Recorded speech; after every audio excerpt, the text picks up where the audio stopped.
இன்று மீண்டும் நேற்றைக்கு முழுவதும் கரூரில் இருந்தோம். இன்று மீண்டும் கரூருக்கு செல்லவிருக்கிறோம்.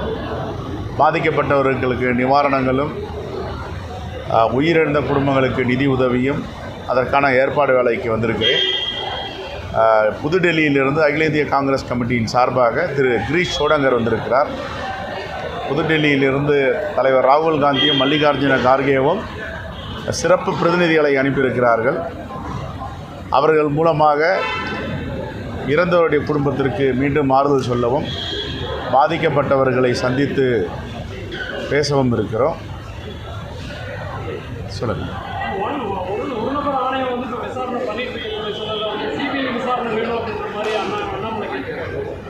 அது நீதிமன்றம் முடிவு செய்யும்.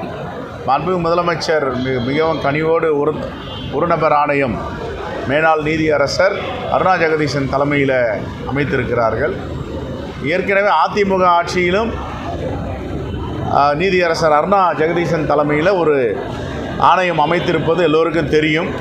ஒரு நேர்மையாக விசாரிக்கக்கூடிய ஒரு நீதியரசரை நியமித்திருக்கிறார். இது பாராட்டுக்குரிய விஷயம். மாண்புமிகு முதலமைச்சர் கனிவோடு இந்த கரூர் பிரச்சனையில், இந்த துயர சம்பவத்தில் அணுகியிருக்கிறார். மின்னல் வேகத்தில் செயல்பட்டு இருக்கிறார்.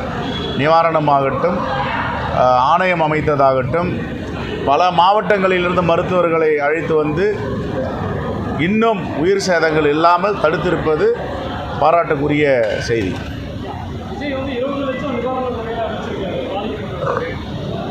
அது அவருடைய விருப்பம், அறிவிச்சிருக்கார். நம்ம என்ன சொல்கிறது, சொல்வதற்கு ஒன்றுமில்லை. தேங்க்யூ. ரைட். ஒரே விஷயம், இந்த சம்பவத்தில் வந்து அரசியல் தலையீடு இருக்குது அண்ணாமலை. நான் பலமுறை சொல்லிட்டேன், இந்த பிணத்து மேலே அரசியல் பண்ணுறவங்கெல்லாம் இதான் பேசிகிட்டு இருப்பாங்க. இந்த அரசியல் அநாகரிகமான அரசியல். யாருக்கு 40 பேர் உயிரிழந்திருக்காங்க. யாருக்காவது இந்த எண்ணங்கள் வருமா? அப்படி எண்ணங்கள் வந்தால் அவங்க சிறந்த அரசியல் தலைவராக இருக்க முடியுமா?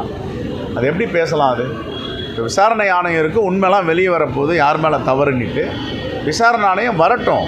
இப்போது இன்டரிம் ரிப்போர்ட் கொடுப்பாங்கல்ல, எல்லா விசாரணை ஆணையமும் அமைச்சா ஒரு இன்டரிம் ரிப்போர்ட் கொடுப்பாங்க என்ன நடந்ததுன்னு.